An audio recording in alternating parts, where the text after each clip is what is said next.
चौहान और महाराणा प्रताप जी की बातें क्यों होती है? मैं उसका रीजन बताता हूँ। टाइमलाइन सेट करते हैं। चौहान अपने पीक पर हैं, विगराज दिल्ली पर कब्जा कर गए। विगराज तो अजमेर बैठ के दिल्ली कंट्रोल कर रहे थे, पृथ्वीराज तो दिल्ली आ गया, दिल्ली को कंट्रोल करना शुरू कर दिया पृथ्वीराज के टाइम तक आते आते। उधर से टर्क अटैक हो रहे हैं, टर्क दिल्ली पर कब्जा करना चाहते हैं। पृथ्वीराज से उनकी लड़ाई होती है 1191 में, त्राइन का पहला युद्ध। पृथ्वीराज मोहम्मद गोरी को हराते हैं। मोहम्मद गोरी का जो वहां का सेनापति था काजी जियाउद्दीन, उसको गिरफ्तार किया जाता है। उसे काफी दिन यहां पे रख के फिर छोड़ा जाता है। अगला जो बैटल है 1192 में, सेकंड बैटल ऑफ टेरिन, उसमें पृथ्वीराज हार जाता है।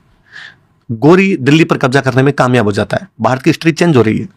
तो जहां पर वो चेंज होगी ना, जहां पे फॉल्ट आएंगे ना, वहां पर ज्यादा चीजें बातें की जाएगी। इसलिए पृथ्वीराज बात की गई कि पृथ्वीराज के टाइम में क्या हुआ क्या नहीं हुआ था, क्योंकि उसके बाद भारत की हिस्ट्री चेंज हो रही है। उसके बाद में पहली बार भारत में जो टर्क थे वो दिल्ली आ रहे हैं, उससे पहले तक दिल्ली नहीं आ पाए थे वो, इसलिए पृथ्वीराज की ज्यादा बातें हुई। महाराणा प्रताप की अधिक बातें होने की रीजन ये है कि उन दिनों में जब अकबर लगभग भारत को अपने पक्ष में करता जा रहा था, उस समय कोई एक आदमी खड़ा होके और ये कहे कि ना, मैं किसी भी प्रकार से तुम्हारे साथ आने के लिए तैयार नहीं हूं, तो ब्रेवरी तो अलग दिखती है ना। महाराणा प्रताप अलग कैरेक्टर है बहुत।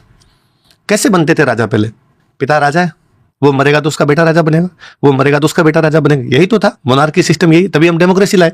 एक ही परिवार के पास पावर नहीं भाई, जनता के पास में जन, ऐसा ही तो कुछ है। महाराणा प्रताप के जो पिताजी थे वो है महाराणा उदय सिंह। महाराणा उदय सिंह महाराणा प्रताप को राजा नहीं बना के गए, वो अपने एक दूसरे बेटे को राजा बना के जाते हैं, जगमाल। लेकिन मेवाड़ की जनता ने बगावत की है। महाराणा प्रताप उस मोनार्की के एज में, उस राजतंत्रों के काल में डेमोक्रेसी स्टैब्लिश कर रहे थे। वो सबसे बड़े बेटे नहीं थे? नहीं थे, सबसे बड़े थे।